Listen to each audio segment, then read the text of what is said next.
Good afternoon. Hi, I'm sorry that I can't join you today, but I was kind of double booked. So when I spoken with Carol Lee, we had kind of talked about.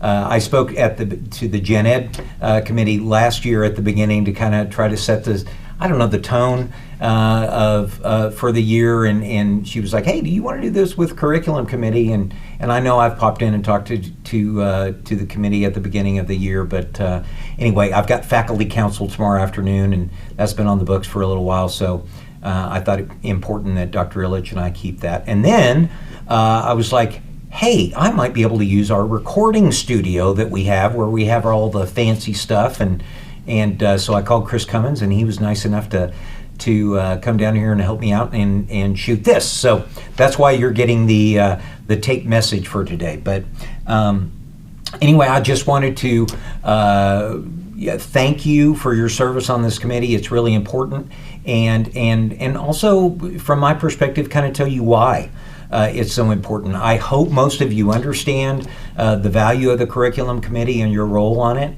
and what it's for. But by accrediting standards, by anything, honestly, just by common sense, faculty have control of a college's curriculum, period.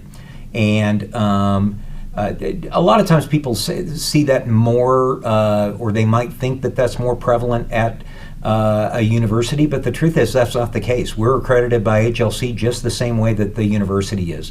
That's why a curriculum committee is so important. That's why if you look through the criteria for HLC, you will see places in there where it talks about, okay, how do we demonstrate this and this and this? And it will say minutes from the curriculum committee. And so those are the types of things that we need to do to show that the faculty is involved in all of that. And it's not just some guy sitting in a room somewhere saying, I think we ought to teach this and this is what the value should be and all of that. The truth is, I'm not the expert in all of your areas. You are. And you've got a good sense, and you've got your finger on the pulse of the faculty and all of that. The main reason that I am the final decision maker on things like that is that I do tend to maybe know more about exactly what's required by CCPE, exactly what's required by HLC and all of that. But what I want you to understand is that for the most part, I'm looking at anything that you send to me, anything that goes through curriculum committee and is approved by you guys. When it's coming to me, I'm looking at that and I'm just making sure that nothing looks crazy. I'm making sure that nothing looks out of whack or or whatever, and that nothing jumps out at me in my many years of experience in being in this role. Nothing jumps out at me that says, whoa, wait a second, and then I come back with questions or whatever.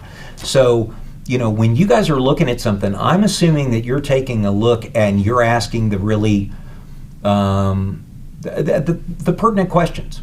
When somebody's wanting to change, I trust people within a particular program and discipline to be able to determine this is what we need to do and this is how we need to be changing things and all of that. But I'm also assuming that there are some things there that are being looked at. If it's in the technical area, it's not. I'm not saying that we need to be like Metro or we need to be like Central or we need to be like Metropolitan Community or Johnson County College in Kansas City or whatever. But I would like to know that we have spent, if we've got people in the trades in our technical programs who are suggesting changes in a program, changes in curriculum within courses and things like that, I'd like to get the sense that these are people who have demonstrated that they have their finger on the pulse of what's needed out there, right?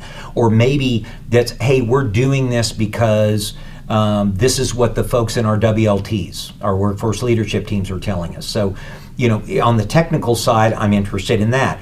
In the health, a lot of times it's very prescriptive, right? So for health classes, in our health programs, a lot of times it's based on the accrediting bodies within each of those programs. They are the ones that are kind of setting that, or the State Board of Nursing, or the State Board of this, or the State Board of that. So that makes a lot of sense. On the academic and business side, especially on anything that transfers, what I would hope that we're looking at is, hey, how is this going to, is this not just that, hey, my favorite thing to teach is in this, and is this part of history or whatever, so I really want to stress that. That's great, and I don't have any problem with that, and I'm hoping none of us have a problem with that. But if it negatively impacts that student's ability to transfer that class to a four-year institution because we're giving up something else so that we can be covering this thing that we really want to cover, all of a sudden I really do care about that. And you should care about that too.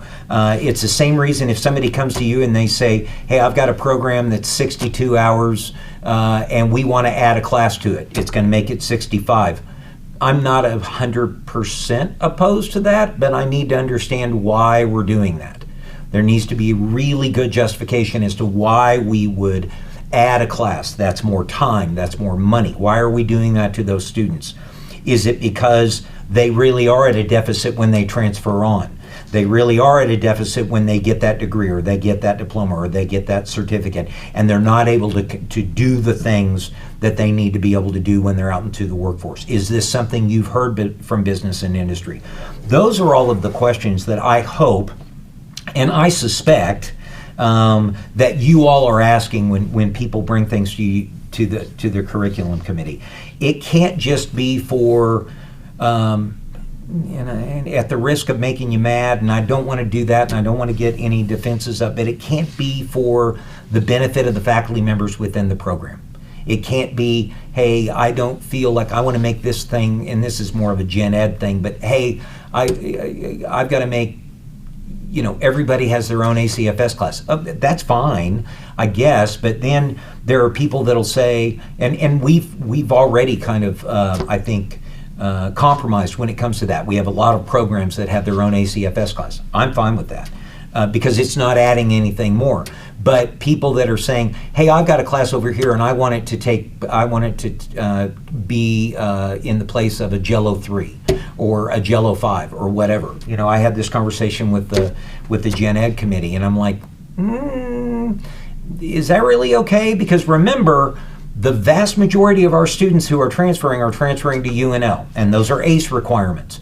Are they really going to take your criminal justice class or your culinary class over here that you've got just because you can show me things in your student learning objectives that are going to meet some of the aspects of quantitative reasoning or whatever?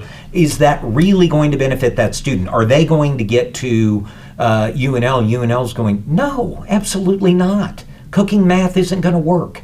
That's a horrible example, but you understand what I'm trying to say. So ultimately, here's what I just kind of want to throw out there. Ultimately, what I care about is I care about the student and the education that the student's getting, and what's going to look good on, what's going to be good on their transfer, and what's going to benefit them the most. That's really what we're trying to focus on. It certainly isn't that I have anything against criminal justice or have anything against culinary. Cooking math is important, I get it. But it's not those things. It's simply, are we doing a service to our students, or are we sometimes, not intentionally, but unintentionally doing our students a disservice? We need to be making sure that we're asking the kind of questions up front to make sure that we're not unintentionally harming our students in any way.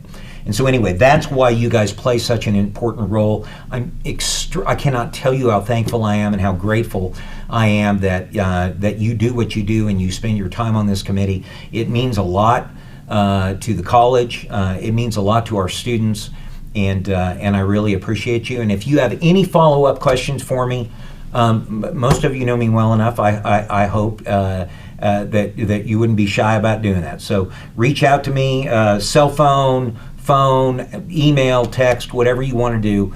Reach out to me and let me know, and let's have a conversation. If there's any part of this that I've said that raises other questions, I'm going to throw it to Carolee, and she'll answer all of your questions. Carolee, I'm teasing. I'm teasing you.